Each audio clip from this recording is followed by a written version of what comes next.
Hi guys, this is Rusty 78609 in Capitan, New Mexico at Mama Bear RV Park in downtown Capitan, population 1,500, elevation about 6,600 feet, about 18 miles from Ruidoso, New Mexico, where there's a Walmart and stuff, because there is nothing here. There are no franchises here at all. There are no red lights, no blinker lights, no nothing. It is a very, very, very nice small town. But do two things. I'm going to talk about life in an RV park as I see it after about 3 weeks, because I haven't done this, I've lived in an RV park in a long time. I have a 16-foot travel trailer. It's a 2018 Coachman Clipper Cadet, 16-foot, 16 CFB. It does not have a microwave and it does not have a regular oven, but I've got that taken care of. But anyway, we'll get to that in a second. First, I just want to caveat here. I want to give a little shout out to Craig and his wife. They just came by to pay me a visit here in the RV park in Capitan, New Mexico. I thought that was very nice. They're driving up from Texas and they're on their way to Flagstaff, Arizona, and they have a place in near Cloudcroft. Okay. And anyway, having said that, thank you, Craig, and your wife. Enjoy your life one day at a time. Thank you. And now back to the RV park. I've been traveling. I left my home base in Texas on April the 12th this year, 2018, for my annual traveling thing, and hooked up my Ram pickup to my 2018 Coachman Clipper Cadet, and away we went. Went to Iran, Texas, and dry camped, and then I went to Carlsbad, New Mexico, and spent a few weeks there at a BLM campsite, dry camping or boondocking. It's just before you get into Carlsbad on the left-hand side, and it's okay. It's just a little dusty, and you get what you pay for. If you pay nothing, you get nothing, and I got that. And then I went from there up to Aguirre Springs and up to what do they call it? Petroglyph site north of Alamogordo, and then over to Valley of the Fires, and then up to Cochiti, Corps of Engineers Park. But anyway, all that traveling, and then I came back to Valley of the Fires, spent a few days again there. And while I was in the area, I started driving, and I thought, well, I'll see if I can find an RV park and stay there by the month during the hot Texas summer. Even though I'm in New Mexico, I wanted to get out of the heat from Texas, the heat and the humidity. So I haven't stayed in RV parks in about, God, I don't know, 10 or 15 years, long time. But I had stayed in them before, because when I first started RVing, I thought you had to stay at RV parks and have a full hookup everywhere you went. It was years later that I found out you don't. Okay? But anyway. So anyway, I found an RV park outside of Capitan, New Mexico, called Pinon, P-I-N-O-N, Pinon. And it's okay. I stayed there a few days. There was a little issue with the water in that it had a little rotten egg odor, but in the countryside or in different places of the U.S., that problem just exists. In fact, I had one water well in Texas when I lived there that had the rotten egg smell, and it's hydrogen sulfide, and it just gives you the water just stinks. Well, anyway, the water there had a little odor. Not every site had it, though. I don't want to give the RV park a bad name. Most of the sites did not have the problem. It's just that I was on the opposite side from the bulk of the campers or RVers, and I was up on the hill, and there was a separate water well that fed those RV sites, and it had that rotten egg smell, and they really couldn't do much about it. So I left there after, I don't know, about 3 weeks, whatever it happened to be, and I moved to this site because it came available on the 10th of this month, 10th of May, so I've only been here about 5 or 6 days, whatever it happens to be. But I'll just give you a quick evaluation now that I'm back into the RV park lifestyle for a while. And every RV park is different. Every RV park will have a different flavor, because at one time, many years ago when I was traveling, I stayed at RV parks all the time, and I would change every month, and I probably stayed in over 100 different RV parks across central and western USA, and even in Texas. And because that was all I had, I didn't have a home base, but now I have a home base in central Texas, which means I own 3 lots, and it's got water, septic, and electric there. And I've got a cover over the RV and a deck that I built there. So when I'm there, I've got sort of a home, I guess. I call it my home base. But anyway, back to the RV park. They're okay. Now, of course, all the RV parks have Wi-Fi. Some of the Wi-Fi systems are good. Some of them aren't so good.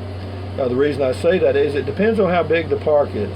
I mean, if they have 100 RV sites and they have Wi-Fi, your chances of getting any speed at all are going to be, you'll be lucky if you do. And the reason is you got too many people using water from the small pipe. Okay, you know what I mean? Too many hooks in the water. And here they only have 18 sites, and they have Wi-Fi, so the Wi-Fi is pretty good. The only downside of using Wi-Fi anywhere, even if this is password protected, so it would have to be somebody in the RV park playing games if they broke into your laptop or your smartphone or whatever, and they can. It doesn't take a super techie to figure out how to start gathering information when you're using the Wi-Fi. So you have to be careful with that. It does work okay, but tomorrow they have cable here, cable TV or cable service. It's through a company called TDS, and they're going to come out tomorrow and install, hook me up to the cable, and it'll be super fast. I don't know, I want to say 50 or 60 megabytes down, 20 up, 10 up, or whatever it is. Super fast, light speed, more than I'll ever need. And but it's $50 a month, including their modem. If you have your own modem, and it'll work with their system, it's $10 less per month.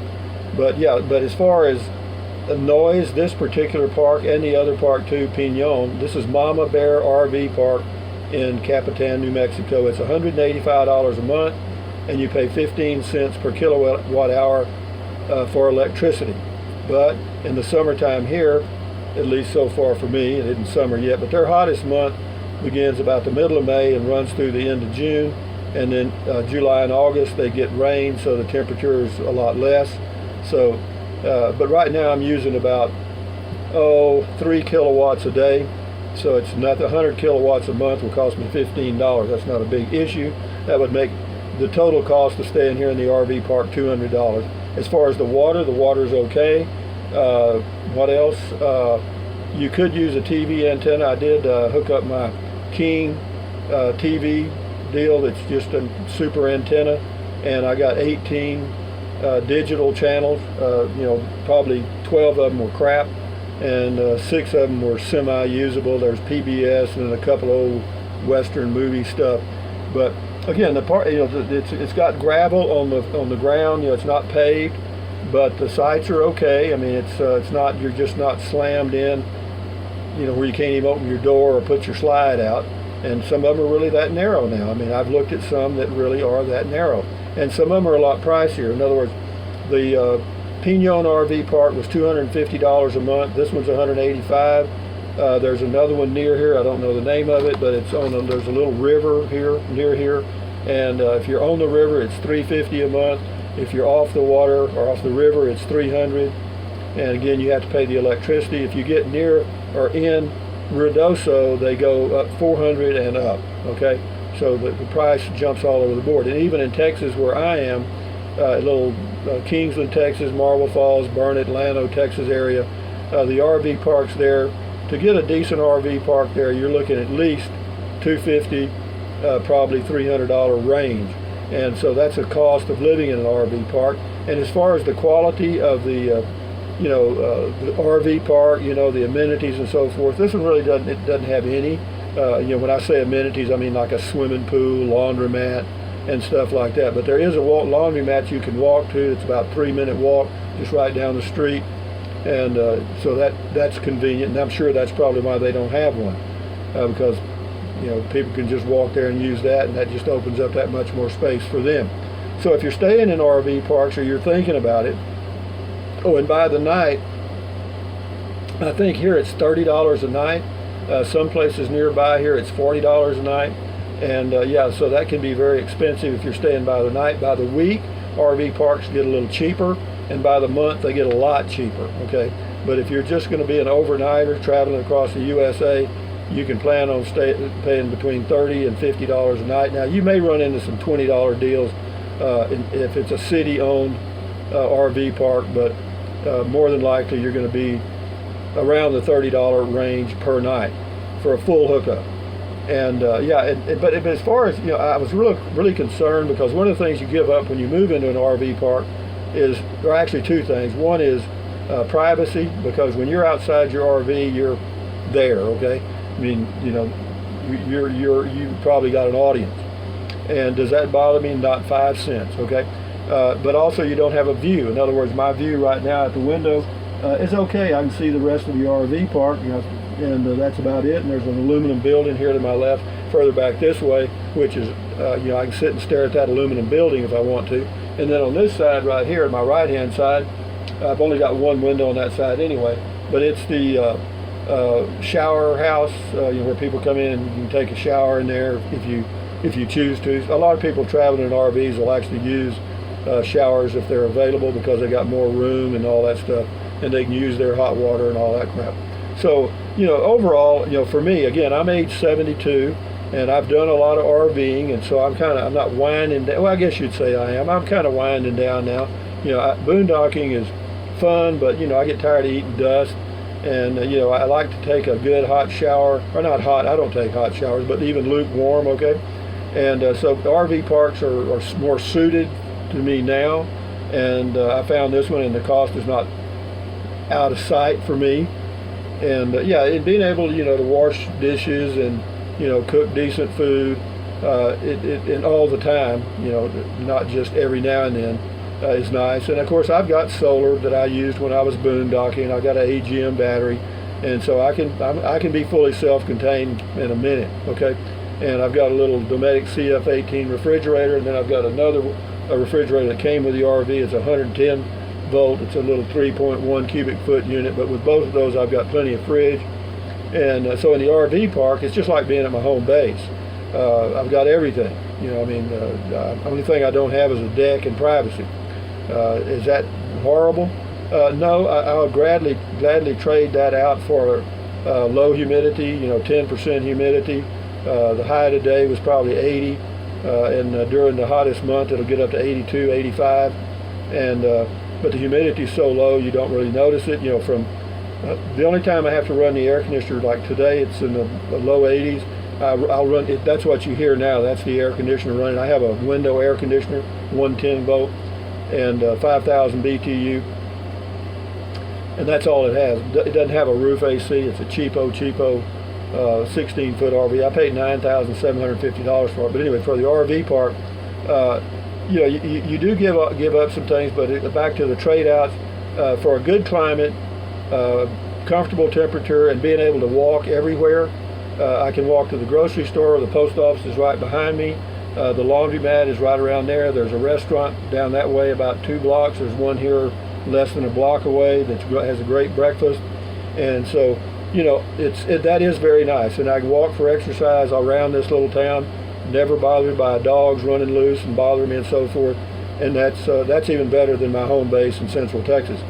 So for you guys that are RVers and RVing, and those of you that are actually contemplating, selling the farm, so to speak, and hitting the road full time, dry camping is what it is. It'll for younger group couples, I think it'll work fine.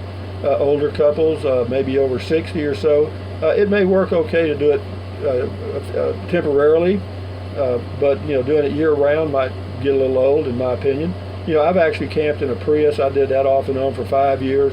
I've camped in the back of a pickup, my pickup, with a camper top on it. So I've done a lot of things, and as I've gotten older, I like comfort, okay? And one of the things I enjoy is having good internet access. And here I'll have a super fast pipeline to the internet. And do I watch a lot of movies and stuff? No, I don't. I do use the internet to just check out stuff. Of course, I do YouTube channel. I do my YouTube channel. I try to keep up with comments, that people leave. And that keeps me busy. And having good internet access, reliable internet access is very helpful. And that's where an RV park comes in. Because sometimes when you're boondocking or dry camping, even though the freenet or freecamping.net says, hey, the cell phone signal's great, well, it may depend where you are at that campground. In other words, if you're 50 feet that way, you don't get any, and if you're 50 feet this way, you get 2 bars of service. So, and the roads going in and out of boondocking places are, what they are. Some of them are crap. Dispersed camping in national forests, I've done that. It's okay, but you get what you pay for. You're not paying anything, so you don't get anything.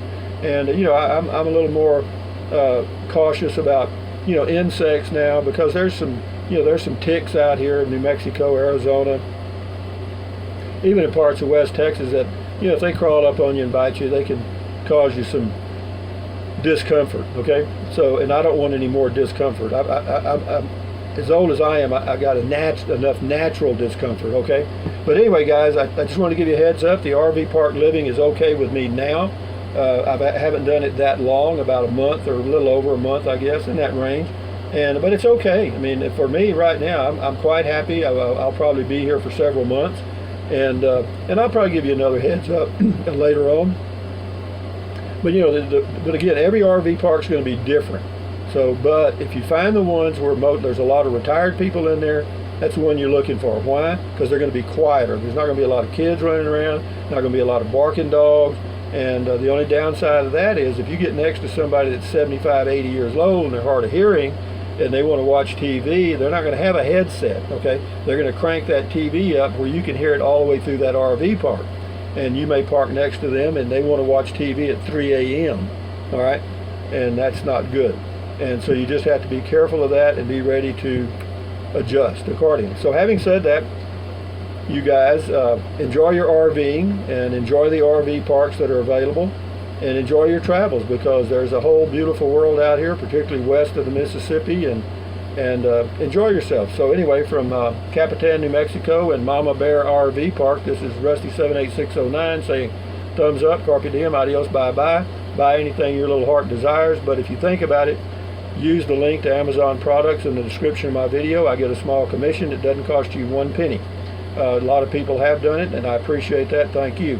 And what else? Drink plenty of water. 3 or 4 quarts a day won't hurt you, particularly out here in the western USA where it's so dry. Drink plenty of water. It's good for you. It'll help you avoid gout, kidney stones, and it'll also help you lose weight if that's what you need or want to do. And what else? Take deep breaths. Breathe in deeply. Hold it for a few seconds and then breathe out slowly. Why? Because that relieves stress, and relieving stress lowers your blood pressure. Is that good for you? Yes, it is. Everybody knows that. What else? Stretch, stretch, stretch, walk, walk, walk. Do all that stuff.